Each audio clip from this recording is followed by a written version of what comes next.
next step after you go ahead and gather information would be to analyze the information and then attack the specific party.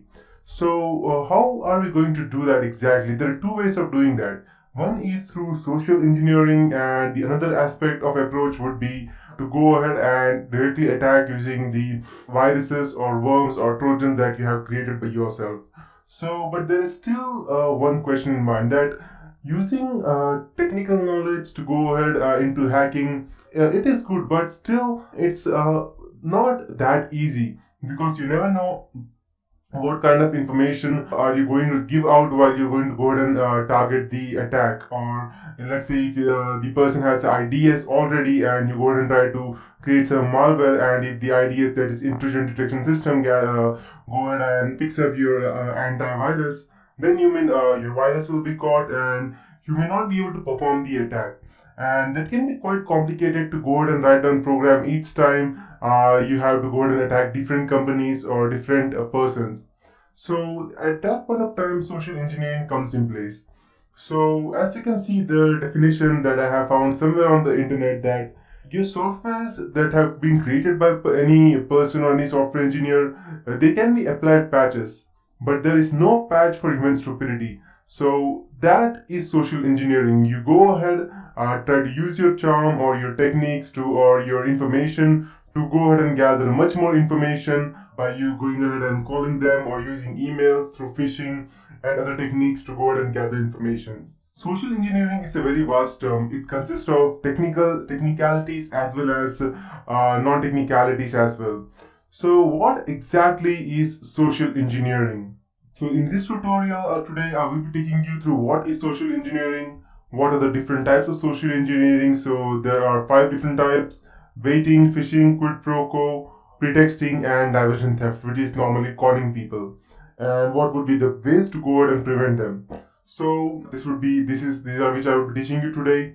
So to start with, what is social engineering? It starts with human interaction. Attacker uses a human interaction to go and obtain or compromise specific information. The attacker may be a respectable person, and you may not even know that the person is trying to be what you may not even have thought of. Attacker may appear unassuming or respectable, or he may even pretend to be a new employee, repairman, or an old boss of yours trying to gather information. He may even offer credentials to go for a new network that he has created, something like that, so that he might try to fool you, something like that. And the final thing would be to assembling all the pieces together. So by asking enough questions, the attacker may piece information together to infiltrate a company network. He may even attempt to gather information from many sources, so that when you ask him any question, he may be able to go ahead and give you out any specific answer that he wants, so that you will be confident enough to give him out the details that he wants. So Kevin Mitnick was he's the most famous social engineer of all time.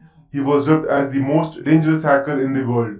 So as you can see, it's written on his show that I am not a hacker, I am a security professional. That was after he was convicted in jail. He always used to tell that people are mostly helpful, especially to someone who is nice, knowledgeable, or insistent. So, for example, I'm just walking down the lane and there's some person who has some kind of problem. I will, without any hesitant, I will surely go ahead and try to help him out. But that is not always good, because the person who is over there standing, who is in some kind of problem, who is a damsel in distress, he may not even be a damsel in distress. He may even be the attacker who is trying to attack us. And Kevin Mitnick's, let's say, Kevin Mitnick used his social engineering skills, or he was even called as a phone freak. He used that to go and gather as much information as he could, and later he was caught. He stole billions of dollars just through phone freaking. Phone freaking means just calling third party and asking him some specific questions by you being a legitimate party, or convincing the third party that you are a legitimate party. So Mitnick was even told that asked to go and put in a solitary confinement, because the lawyer even convinced the judge that he had the ability to start a nuclear war by whistling into a payphone. So that's not, this may be a bit exaggerated, but you never know, because as he was told that the USA itself was behind Kevin Mitnick for a very long time, And the worst part of it was that whenever he was about to get caught, but he was not caught, or he narrowly escaped some situation, he always used to leave donuts for the cops over there, just to tease them. Or so he was a very not only a good phone freaker, but he was also very good in escaping things. So this is how he was. So he hardly used all of his knowledge to go ahead and attack or social engineer. He only used most of the time social engineering to go and gather information. So he even has his own book named as Art of Deception. So these are the few points that he always told on each and every conference that he had. People always want to be helpful, and that's why they are easily being targeted. So what the hackers do are that they try to gain a level of trust in order to avoid any conflict between the person. And finally, when the party has enough trust in the third party or in the hacker, it's all about getting access to information that people think that is not that important. So let's say, for example, I go ahead and I call you.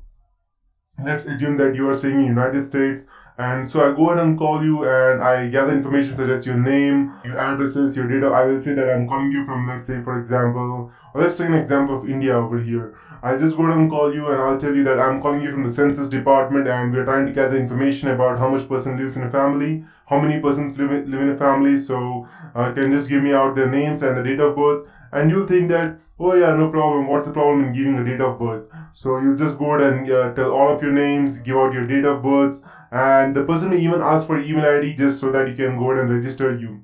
You may even give that out, and when you ask any question related to any census, human census population, he may even give you that out. But what you don't know is that as soon as you go ahead and give the information, he's just going ahead and entering all of those things under your net banking or your phone banking technique, whatever you use, and he will straight away go ahead and use, let's say, for example, the forgot password option in your net banking, and he will easily go ahead and gain your all your details about your credit cards or debit cards, or even your bank status, as whether it's overdrawn or you have sufficient funds in your account, which is, according to me, quite risky. So and the worst part is that, let's say, for example, you are a male, and if a lady calls you, then humans always have a tendency that if a lady calls, then automatically they have a soft corner for them, and they always want to be helpful for the girl. They will never hang up on any specific girl. And so whenever you hear nice voice on the phone, you always want to be helpful, and that is not as good. So you need to be sure, you need to be smart as to what the person in front of you, what is actually achieving, trying to achieve. So social engineering cannot be blocked by technology alone, or I can say it can never be blocked by technology, because the only fault that in social engineering would be of the person, not of any specific company. And when you say social engineering cannot be blocked by technology, you may always need to make sure that you are smart and you're not going to give out any information even to any random party. And people nowadays don't normally think much of that, because let's say, for example, people normally go out and create their accounts on Facebook, and they give out all the information on Facebook, such as where they live and what their phone numbers are, what's their email ID, or even the pics they take. That even they that gives us much information about what this person like, how does it wear. So that can be went ahead and created a specific amount of information. They can be used to go ahead and create virtual personality of your, and anyone can go ahead and think in your way and try to gain information on your behalf. So that is one way of going ahead and getting information. So that would be it for this tutorial. In the next tutorial, I'll be starting with the types of social engineering and how can you go ahead and defend them.